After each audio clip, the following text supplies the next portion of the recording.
Sharbode Namaskar all of you. I am Srishti. Today we start the new same previous chapter structure of matter, chapter 3. In this chapter, in a previous class, we learned about what is matter, what is the matter made up of, what is element, compound, what is the atom, what is a molecules, and in today we learn about the formula आखिर क्या होता है हम लोग ये पढ़ेंगे. Okay, suppose that we know that the molecules of water contain 2 atoms of hydrogen and 1 atom of oxygen. जैसे हम लोग जानते हैं वाटर का जो मॉलिक्यूलर फार्मूला होता है 2 आइटम हाइड्रोजन लेता है और 1 आइटम ऑक्सीजन लेता है. तो ये मॉलिक्यूलर फार्मूला हम लोग किस तरह बनाते हैं, H2O, ना कि हम लोग इसको लिखते हैं H2O1. ये मॉलिक्यूलर फार्मूला गलत है. क्यों? जब हम लोग का बेस में 1 रहेगा तो हम लोग को उसको रिप्रेजेंट करने का नीड नहीं होता है. सेम उसी तरह सोडियम क्लोराइड NaCl, तो सोडियम एक रहेगा, क्लोरीन एक रहेगा, कंबाइन करता है जिसको हम लोग क्या कहते हैं, ये क्या है, उसको कंबाइन करेंगे तो NaCl लिखते हैं हम लोग, ना कि Na1Cl1. ये क्या होगा, गलत होगा. ये किसका है, सॉल्ट का फॉर्मूला है जिसको हम लोग सोडियम क्लोराइड कहते हैं. उसी तरह अगर हम लोग देखते हैं कि नेक्स्ट हम लोग का जो कॉम्बिनेशन है अमोनिया का क्या होता है, NH4. तो NH हाइड्रोजन 4 होता है तो ये कंबाइन करता है तो NH4 लिखते हैं हम लोग, NH4 जिसको हम लोग क्या कहते हैं, अमोनिया. ठीक है, ना कि हम लोग N1 और H4 लिखते हैं. ये सारा गलत होता है. तो फॉर्मूला हम लोग इसलिए लिखते हैं कि ये रिप्रेजेंट करता है कि आखिर कितने एटम नाइट्रोजन का है, कितना एटम हाइड्रोजन का, यानी कि हर एक एलिमेंट का एटम कितना कंबाइंड होकर कोई एक फॉर्मूला कंपाउंड बना रहा है. इसलिए हम लोग क्या करते हैं, फॉर्मूला को रिप्रेजेंट करते हैं. और किस तरह से करते हैं ये आप लोग देख सकते हैं. Next, atom of some element can not exist independent. कुछ एटम ऐसे होते हैं कि वो अकेले एग्जिस्ट नहीं कर सकते हैं.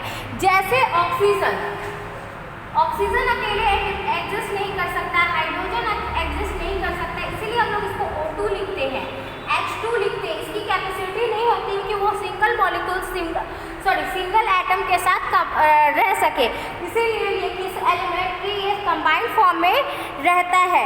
The table is given in a common compound. कुछ टेबल्स आपके बुक में दिए हुए हैं कॉमन कंपाउंड को, उसको आप लोग रीड कर सकते हैं. जैसे अल्मोनियम का दिया हुआ है Al, कैल्शियम Ca, फिर इसी तरह आयरन का Fe, नाइट्रोजन का N, ऑक्सीजन का O, पोटेशियम का हम लोग K से इंडिकेट करते हैं. क्यों? क्योंकि इसके लैटिन नेम से हम लोग लिखते हैं जिसका मतलब क्या होता है, कैलियम का K. सोडियम का हम लोग Na से रिप्रेजेंट करते हैं, तो सोडियम का लैटिन नेम से हम लोग रिप्रेजेंट करते हैं जिसका लैटिन नेम होता है नाइट्रियम. तो नाइट्रियम के अकॉर्डिंग हम लोग Na रिप्रेजेंट करते हैं. उसी तरह टंगस्टन को हम लोग W से इंडिकेट करते हैं. क्यों? क्योंकि उसका लैटिन नेम क्या होता है, उल्फॉर्म. ओके, नेक्स्ट है we learn about the compound and formula. जैसे हाइड्रोक्लोरिक एसिड का फॉर्मूला क्या होता है, HCl. ठीक है, उसी तरह आयरन सल्फाइड FeS होता है फॉर्मूला, FeS. इस तरह से जो फॉर्मूला है आप आपके बुक में टेबल नंबर 3.3 उसको आप लोग लर्न करेंगे घर पे. कंपाउंड फार्मूला दिया हुआ है और उससे रिलेटेड नेम दिया हुआ है, किस कंपाउंड का क्या फार्मूला होता है, उसे आप लोग लर्न करेंगे और समझने का कोशिश करेंगे कि कितने एटम के साथ ये कंबाइंड होके ये फॉर्म हुआ है. Next, in the some compound 2 और more element act together as a single group. कभी कभी होता है किसी ऐसे कंपाउंड में जहाँ सिंगल ग्रुप, एक से ज़्यादा सिंगल ग्रुप कंबाइंड होता है. जैसे सोडियम सल्फेट का कंपाउंड फार्मूला क्या होता है, Na2SO4. यहाँ पे हम लोग देख रहे हैं सोडियम 2 है, SO4, सल्फेट में सल्फर 1 है, ऑक्सीजन 4 है. इस तरह से हम लोग देखते हैं कि बहुत सारा ऐसा कंपाउंड है जिसमें 2 से ज़्यादा एलिमेंट और उसके different atoms number different amount में कंबाइन करके क्या बनाते हैं, कंपाउंड बनाते हैं। नेक्स्ट उसी तरह हम लोग देखते हैं कार्बोनेट। कार्बोनेट का क्या होता है, CO3, yes CO3, carbon dioxide का CO2। इस तरह से हम लोग देखते हैं बहुत सारे ऐसे कंपाउंड है जो कंबाइन करते हैं और फॉर्मूला बनाते हैं। जैसे कॉपर सल्फेट, कॉपर सल्फेट में CuSO4 होता है, यहाँ CuSO4 सल्फेट का हम लोग जानते हैं, यहाँ पर भी सोडियम सल्फाइड का जाने के यहाँ कॉपर सल्फेट का SO4 और Cu, यहाँ क्या हो गया, कॉपर सल्फेट। इस तरह से आपके मॉलिक्यूलर फॉर्मूलाज हम लोग कैसे क्रिएट करते हैं ये हम लोग जाने। Now we learn about atomicity, atomicity, ATOM, atomicity. आखिर एटमसिटी क्या होता है, जब हम लोग देखते हैं कि आखिर एटमसिटी में क्या होता है, मोनो एटॉमिक होता है, डाई एटॉमिक होता है। तो मोनो एटॉमिक किसको कहते हैं, the atom of the some element can exist independent. कुछ एटम होते हैं वो अकेले एग्जिस्ट करते हैं, जैसे जितने भी इनर्ट गैसेस है, इनर्ट गैसेस मतलब जो आप लोग पीरियोडिक टेबल में देखते हैं तो लास्ट में जो गैसेस होते हैं जितने भी 8 ग्रुप में होते हैं वो इनर्ट गैसेस में, जैसे हीलियम, नियॉन, आर्गन, ये सब हम लोग इससे इंडिकेट करते हैं। इसकी वैलेंसी ज़्यादा नहीं होती, इसका वैलेंसी क्या होता है, 0। तो ये इंडिपेंडेंट एग्जिस्ट कर सकता है, इसका वैलेंसी 0 होता है, इसलिए इंडिपेंडेंट एग्जिस्ट कर सकता है। इसीलिए ये एक ही एटम से मिलकर बना होता है, एक ही एटम के साथ रह सकता है, इसीलिए इसको क्या कहते हैं, मोनो एटॉमिक। मोनो मतलब वन और एटम मतलब हम लोग जानते हैं तो एटॉमिटी हो गया, तो मोनो मतलब एक एटम रखने वाला। उसी तरह डाई एटॉमिक, डाई एटॉमिक कभी भी ऑक्सीजन अकेले नहीं रहता है, हाइड्रोजन अकेले नहीं रह पाता है, हमेशा ये 2 एटम के साथ ही कम रहता है। इसके कभी भी इसके एटम जो होते हैं कभी भी इंडिपेंडेंट नहीं रह पाते हैं, इसीलिए जब ये 2 एटम को एग्जिस्ट करता है इसलिए क्या कहलाता है, डाई एटॉमिक।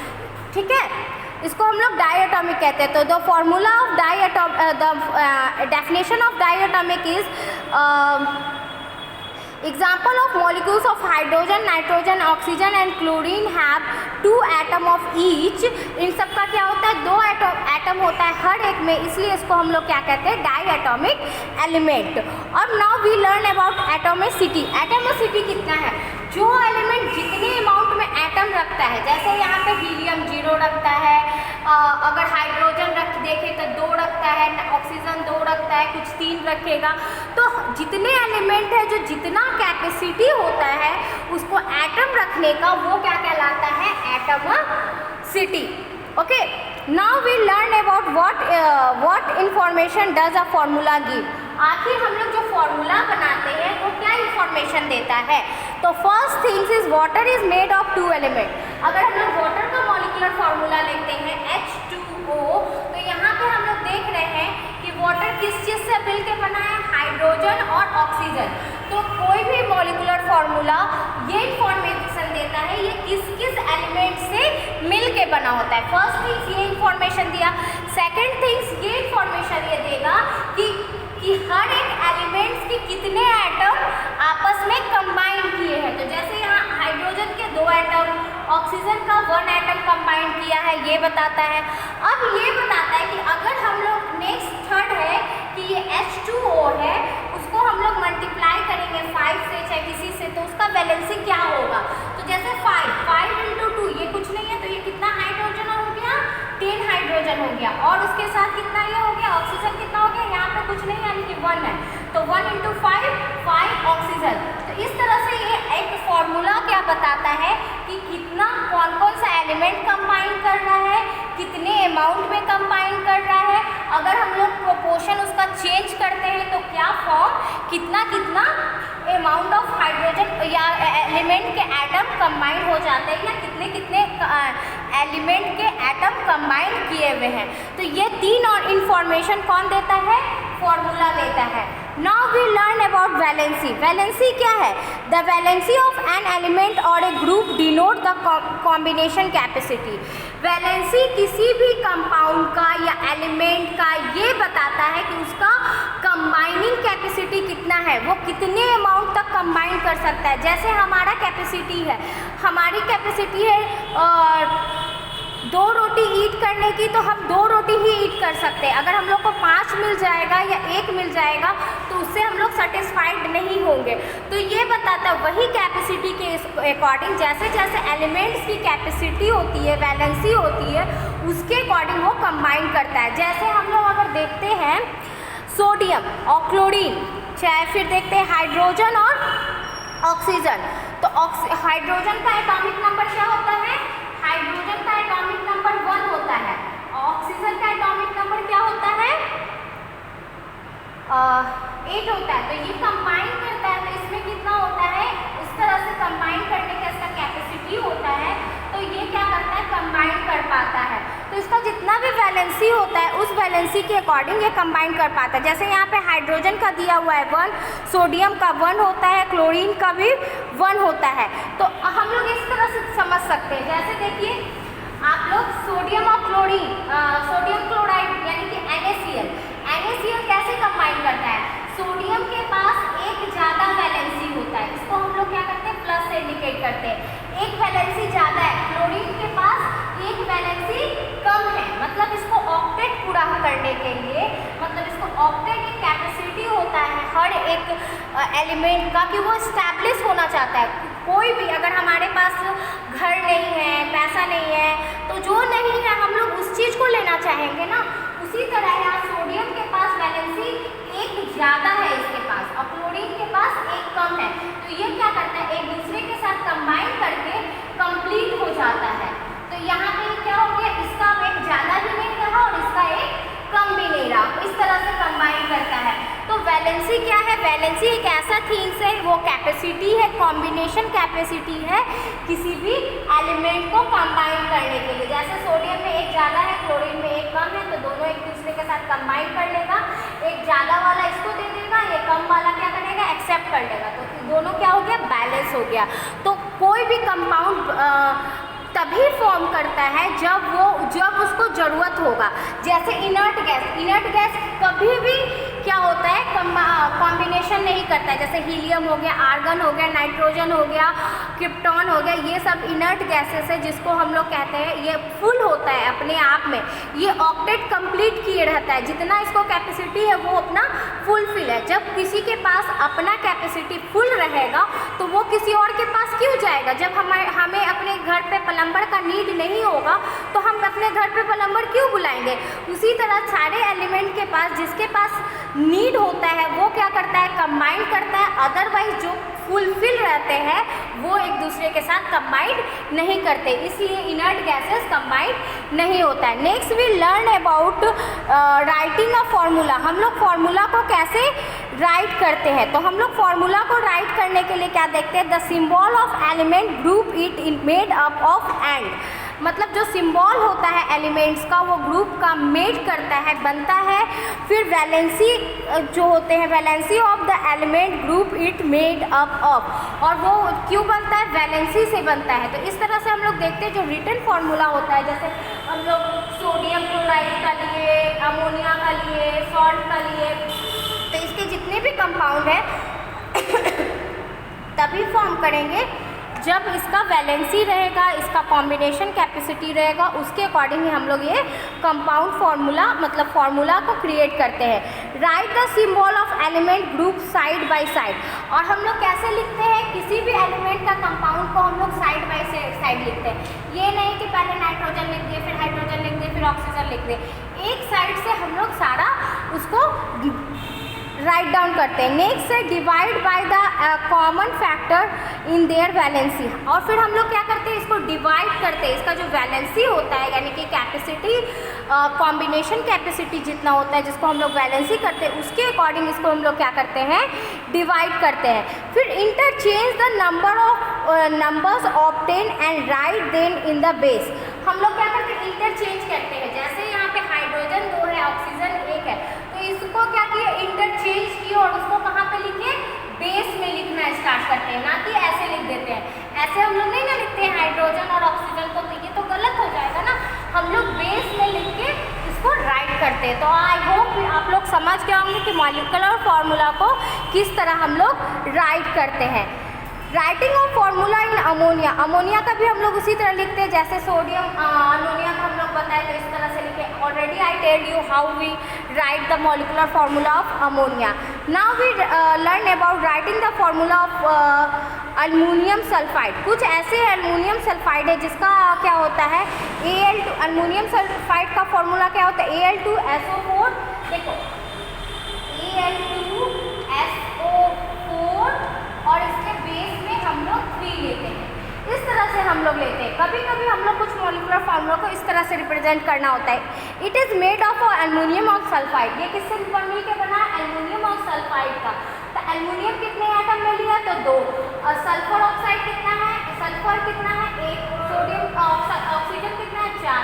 इसको बेस में हम लोग मल्टीप्लाई करेंगे, इसको अगर यहाँ पे कर देते हैं, अगर 3 कर देते हैं तो ये एल्युमिनियम पे 3 हो जाता है। लेकिन हम लोग को किसको सिर्फ पढ़ना है, किसका आइटम बढ़ाना है, किसका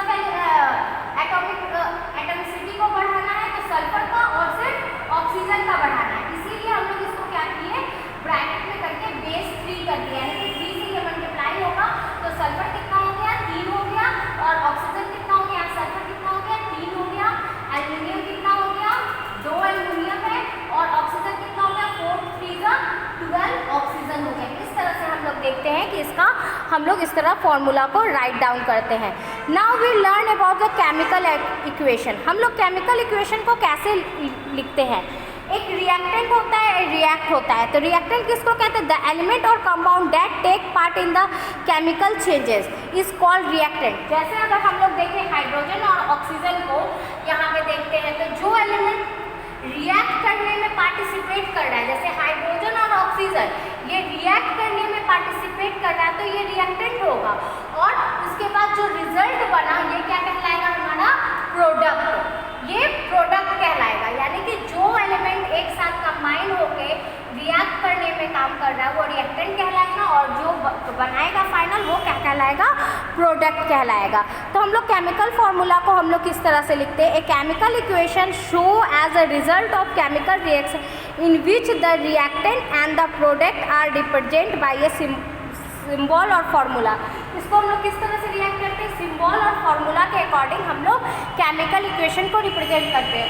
जो साइड रिएक्ट करता है तो हम लोग उसको क्या लिखते हैं, किस साइड रखते हैं, जो साइड रिएक्ट कर रहा है हम लोग उसको राइट हैंड साइड लिखते हैं, और जो प्रोडक्ट बनता है उसको हम लोग लेफ्ट हैंड साइड लिखते हैं। उसके बाद हम लोग क्या करते हैं, एक और कम्बिनेशन को हम लोग क्या करते हैं प्लस से ऐड करते हैं। जैसे यहाँ पे हाइड्रोजन है, ऑक्सीजन है और कोई भी रहता तो उसको हम लोग प्लस से जोड़ते जाएंगे, और जो भी रिजल्ट बनेगा तो हम लोग इसको एरो से, जैसे हम लोग फोटोसिंथेसिस में क्या होता है, क्या क्या पार्टिसिपेट करता है, वाटर और कार्बन डाइऑक्साइड। वाटर और कार्बन डाइऑक्साइड रिएक्ट करके क्या बनाता है, जैसे हम लोग कुछ इधर देखते हैं, यहाँ पे भी आपके फॉर्मूला में सिंपल दिया हुआ है सल्फर आयरन सल्फाइड बनाया है। तो आयरन क्या हो गया, आयरन का Fe हो गया प्लस सल्फाइड का S हो गया, ये दोनों क्या हो गया रिएक्टेंट। रिएक्टेंट के बाद हम लोग इसको एरो से इंडिकेट करते हैं, और प्रोडक्ट क्या बना FeS यानी कि आयरन सल्फाइड बना। उसी तरह हम लोग अगर केमिकल रिएक्शन लेते हैं फोटोसिंथेसिस का, तो फोटोसिंथेसिस में क्या कंबाइन करता है, CO2 कंबाइन करता है और वाटर, ये दोनों एक साथ कंबाइन करता है। उसके बाद रिएक्ट करके क्या बनाता है ग्लूकोज C6H12O6 ये बनाया, उसके साथ ऑक्सीजन। तो इस तरह जो भी एलिमेंट रहेगा इस तरह से हम लोग जोड़ते रहेंगे और इसको बैलेंस कर देंगे। ठीक है, बैलेंस करना भी एक तरीका होता है कि हर एक एलिमेंट सेम हो। तो the important requirement of writing a equation को राइट करने का एक इम्पॉर्टेंट रिक्वायरमेंट क्या है कि दोनों साइड जितने एलिमेंट है लेफ्ट हैंड साइड और राइट हैंड साइड इक्वल होना चाहिए। जैसे यहाँ Fe कितना है, आयरन कितना है, यहाँ एक आइटम है, यहाँ सल्फर कितना है, एक आइटम है, तो दोनों एक एक आइटम, इधर भी एक एक आइटम है। यहाँ पे देखते हैं हाइड्रोजन 2 आइटम लिए है, ऑक्सीजन 1 आइटम लिए, तो क्या बना, यहाँ पे भी हाइड्रोजन 2 आइटम है, यहाँ पे भी ऑक्सीजन 1 आइटम है, तो ये बैलेंस है यानी कि बराबर है। बट यहाँ पे देखिए कार्बन कितना है 1, यहाँ 6 है कार्बन, तो हम लोग इसको क्या करना पड़ेगा 6 किए, यहाँ पे 6 किए तो ऑक्सीजन कितना हो गया, कार्बन तो 6 हो गया, ऑक्सीजन कितना हो गया 12 हो गया, और 12 और एक यहाँ पे एक 13। अब यहाँ पे ऑक्सीजन कितना है 6, यहाँ पे है, यहाँ पे 2 है, तो अब हम लोग कैसे बैलेंस करेंगे, हाइड्रोजन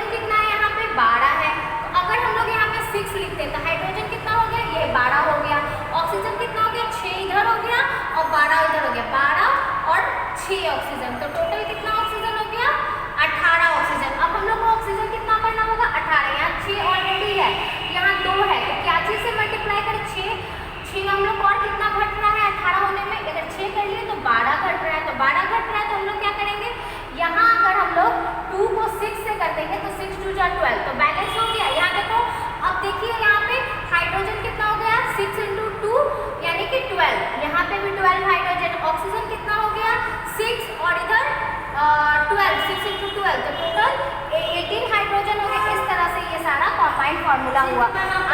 आई होप आप लोग समझ गए होंगे, ठीक है। इसके अकॉर्डिंग आप चैप्टर रीड कीजिए, कैसे बैलेंस करते हैं फॉर्मूला को, ये समझिए, ठीक है। सर बोलते नमस्कार all of you, read the chapter very carefully. It is not a complicated chapter, it is only a different chapter you don't learn in a previous class, that's why it is understandable chapters। आप लोग को इसको थोड़ा सा समझने के लिए time देना होगा और इजी वे में आप लोग समझ जाओगे। आई होप यहाँ पे आप लोग सारे कुछ समझ गए होंगे। Thank you so much.